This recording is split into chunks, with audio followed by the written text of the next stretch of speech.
Welcome back to the channel. This is Roberto with Full Curl Precision again. For tonight's topic, we're going to be talking about suppressors versus muzzle brakes.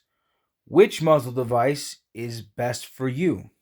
Well, there's a handful of factors into there. Number one, you got to consider whether or not in certain areas, whether or not it's legal to hunt with certain things. For instance, in New York State, I believe it is illegal to hunt with a suppressor. Why? I don't know. Just people are stupid. Anyway, besides all that, um, one thing I know for myself, what I prefer the muzzle brake. But we'll go over the pros and cons of each because there's differences in that you have two different devices doing something somewhat similar but not exactly the same. For one, what both do that is similar is redirect gases. So the entire idea is disperse gases. And so with a muzzle brake, it's open. So those dispersed gases immediately escape. It does tend to make it a little louder, at least louder to the shooter and those immediately around him. That's one thing for sure. So whereas suppressor, obviously, as the name suggests, is there to dampen the sound and therefore make it a bit quieter. Now, is it so quiet that you don't need to use hearing protection? No. You should still be using hearing protection with most suppressors. Now, if you're using a suppressor with subsonics, that's its own thing. But if you're using supersonic loads, like a 270, 30-06, 308, so on and so forth, it's still advisable to wear some form of hearing protection with your suppressor, as it doesn't completely dampen the sound to a comfortable level. It just makes it less loud. Here's another variation where, while similar, yet here's a difference. I can fit a muzzle brake in a smaller package. Here, I'll show you. So this is my muzzle brake on my rifle. Now I'll hold my hand up in comparison. This is a good sized muzzle brake. It's not a tiny one. It's about 2.5 inches long. Has these 3 large top ports and 3 massive side ports on each side. This is a 5/8 by 24 threading, designed for 30 calibers and under. This is on a 270 Winchester. But, it doesn't add a tremendous amount of length to the end of the rifle or a tremendous amount of weight. Yes, this one is made out of steel, but as a whole, it's not all that obnoxious to add on. This one is a self-timing, so that works out well. But the thing is, if you had a suppressor on here, you could be easily 3 times the length and considerably fatter around. There we go. So the pros to the suppressor is that it, while quiet, is quieter. The pro to the muzzle brake is it reduces recoil in a smaller package. Both do reduce recoil to a degree, but the muzzle brake actually reduces recoil much better.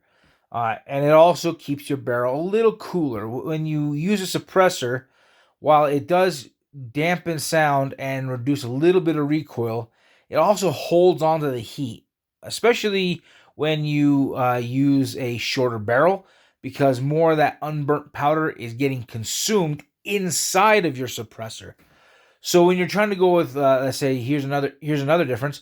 When you're going with follow-up shots, you don't get the issues with mirage off of a brake as you do with a suppressor. Now, I know there's sleeves you can put around them, but there's only so much those sleeves can do, and then that thing is just piping hot and needs a chance to cool down. That's not really too much of an issue with a brake. The brake doesn't really care. And then here's another difference is your overall cost. I picked this muzzle brake up for like under $30 off of eBay. Nothing fancy to it. You can find others. You can find muzzle brakes all day long for under $100, and they're all pretty good. Whether you want to go with a directional like I did or go with a radial brake, there's good options. There are more expensive ones, but for the most part, it's not too big of a deal when it comes to your overall costs. And these are just add-ons that you just buy. No matter what state you live in, you can just buy these without having to have a background check or anything like that. There's no tax stamp. Now, while that has gotten the actual tax stamp has been gotten rid of, you don't need to do any sort of a background check or anything with the muzzle brakes. It's not really a big deal. For some reason, you still have to do the background check when it comes to uh, the suppressor. You still have to file all sorts of paperwork. There's a slight waiting period. I know that's changing. I get it. But on the whole, there's a little bit more involved. So, depending on your style of hunting and where you live and various factors like that, you have to consider what you're trying to achieve. I like having the muzzle brake because it allows me to get back on target faster. It's less recoil to the shoulder. It's a nicer shooting experience. Is it louder? Yeah, moderately.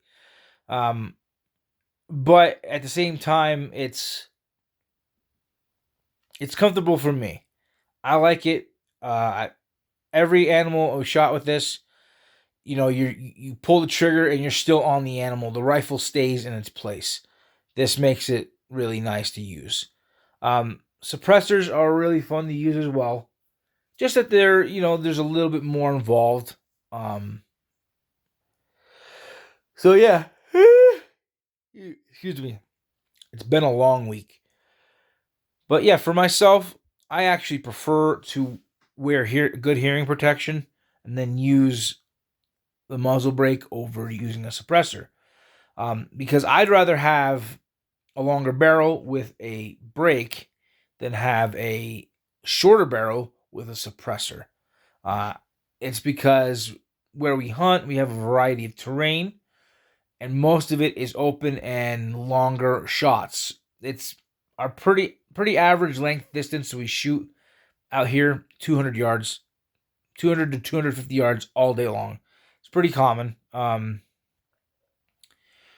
300 plus, 400 plus. I don't hunt past 400 right now because of the way my rifle is set up. But the thing is, I'm also a good enough hunter. I can get within 400 yards easily.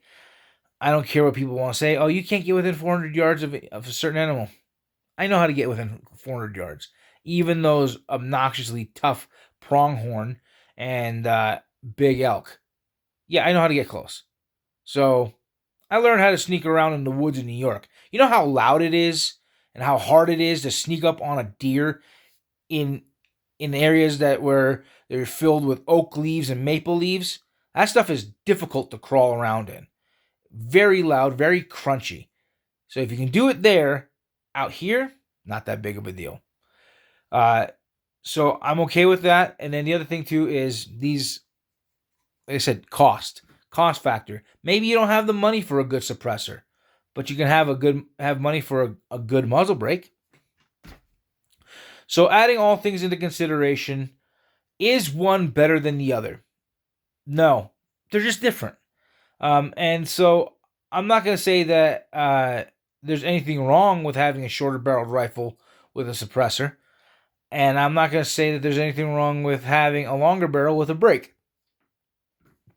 It comes down to your style, your needs, and what you're trying to accomplish. And so I encourage the idea of respecting other people's builds in regards of things like this. Would I personally build an ultra short barreled rifle with a suppressor? No, because I prefer to have the velocity. Again, I hunt in far more open terrain. I like having that heavier impact energy. So when it hits, it's going to hit with a little bit more, like the terminal ballistics are better at range. And I'd rather have the velocities. Am I saying that you need to have 4,000 feet per second out of a 27 caliber cartridge. No, I'm not saying that. But what I am saying is I'll take 3,000 feet per second over 2750. That's what I am saying. So that's my take. That's my observations on the two devices. There's the pros and cons of each. But I'll say this: if you're looking to get into hunting and target shooting to begin with, it's not just me. You can look up the guys from MDT Stocks. They have their own shooting team, and they talk about some similar subjects, and they go back and forth with it. And each member of the team does talk about what they're trying to do and what the pros and cons are. And their observations are basically the same as what I've been able to observe myself, is that the muzzle brake is still very good. Yeah, if you got guys right next to you, it's kind of a pain. That muzzle blast can be a lot. But they are simpler to use, they are easier, they're much more durable, and you don't have to let your barrel cool as much because they don't keep the heat trapped in. But they're also excessively loud. So at that point, here's what it comes down to. Like I said before, make it your own personal decision based upon what you're trying to achieve. And then just be happy with it. Don't worry about what I think or what anyone else thinks.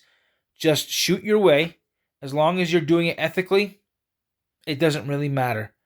So I appreciate the support. Please like, subscribe, share, comment, and we'll talk to you again.